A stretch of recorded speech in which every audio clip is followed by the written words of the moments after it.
Boy calls 911. When officer sees his bedroom, he steps in and helps. But before we start, please make sure you subscribe if you haven't already. Hit the notification bell and smash that like button. We really appreciate your continuous support. Officer Alex Jones follows Cameron to his bedroom. His door, where most boys would have a keep out sign hanging, was covered in scratch marks and pigments of paint were falling off. The officer pushes the door forward, but it's cold to the touch, stealing the heat from his warm fingers. Sweat trickles down the officer's forehead and lands on his crisp blue uniform. But just as he goes to wipe the sweat away, the door opens and Officer Jones has a terrible feeling hit the pit of his stomach. He's never seen anything like this before. Officer Alex Jones has been a police officer for a decade. There were times where his job was rewarding, but it was also dangerous. Despite this, it was in his duty to protect and serve the people of his small town. Yes, with 10 years on the job, Officer Jones thought he'd seen it all. Until now, that is. Officer Jones walks into the station armed with a fresh coffee and a fresh blueberry muffin his wife baked. As he got ready to start his shift, he nestled himself into his chair. But then a call came through, piercing the silence lingering in the air of the station. The call was from a little boy called Cameron, and it sounded like he needed help. The officer races into his car and drives over the address of Cameron. All the worst-case scenarios run through his mind as he speeds across town to help this little boy. Despite the traffic, the officer got there within 15 minutes. As he pulls up to the house, he can feel his pulse pounding. Surely it wasn't too late. As Officer Jones got out of his car in the hazy heat of the August sun, he notices a little boy sat on his front porch of the house. That must be Cameron.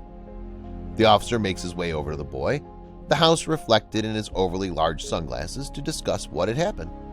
But Officer Jones never could have predicted what would happen next. "My mom wouldn't let me play my video game," the boy revealed coyly. Despite his answer, Officer Jones' police instincts kicked in. The boy looked uneasy. Was this the genuine reason he called?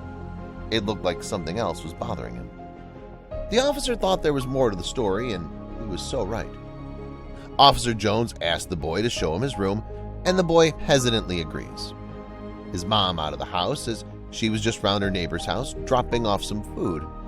The officer steps inside his house, eager to find out some answers. And straight away an uneasy feeling hit him in the pit of the stomach. The house was pretty much empty. There was hardly any furniture, and it looked like they just moved in. But Cameron and his family had been in this house for a few months now. So where were the framed family photos, the height chart on the wall, scribbled in crayon, the box of toys? From that moment then, it began to dawn on Officer Jones that there might be more behind the cry for help than a trivial argument between the boy and his mother. Officer Jones follows Cameron to his room, his heartbeat pounding like a big bass drum. Cameron pushes the door, which had scratch marks all over it, and tells Officer Jones to come in. But as soon as the officer did, he was lost for words. There's no way a boy could live like this. Stepping foot into his room, Officer Jones felt a chill up his spine. Cameron didn't have a bed or anything else in the room, apart from a black garbage bag holding his clothes. How could a child live like this? And more importantly, why was he living like this? Officer Jones knew he needed to find out the truth. It turned out that the boy's mom had been struggling since moving to South Carolina from Texas as she looked after an unwell relative. The unfortunate situation resonated with Officer Jones, and he knew he needed to take action. But the family had no idea what was coming next. A few days passed, and Officer Jones kept in touch with Cameron via phone. There's no way Officer Jones could let this boy carry on living how he's been living for the past few months. But this officer had a trick up his sleeve, and it was a trick that would leave the boy and his family lost for words. Officer Jones pulls up to the Cameron's house in a truck. He gets out of the vehicle and makes his way to the front door. He knocks and Cameron opens it. "Hey, Cameron," the officer says in a friendly tone. "Look at this," he says, before pointing behind him. Cameron looks behind the officer, and the boy bursts into tears when he sees what's in the officer's truck. The truck was carrying presents and gifts that were all bought by the officer. You see, the officer had intention to finally fill up the space in Cameron's room. Among other things, Cameron received a new bed as well as a chair, a desk, and a television. But the surprises didn't end there. Cameron also received a brand new games console. Couldn't believe how kind a stranger could be, especially a cop.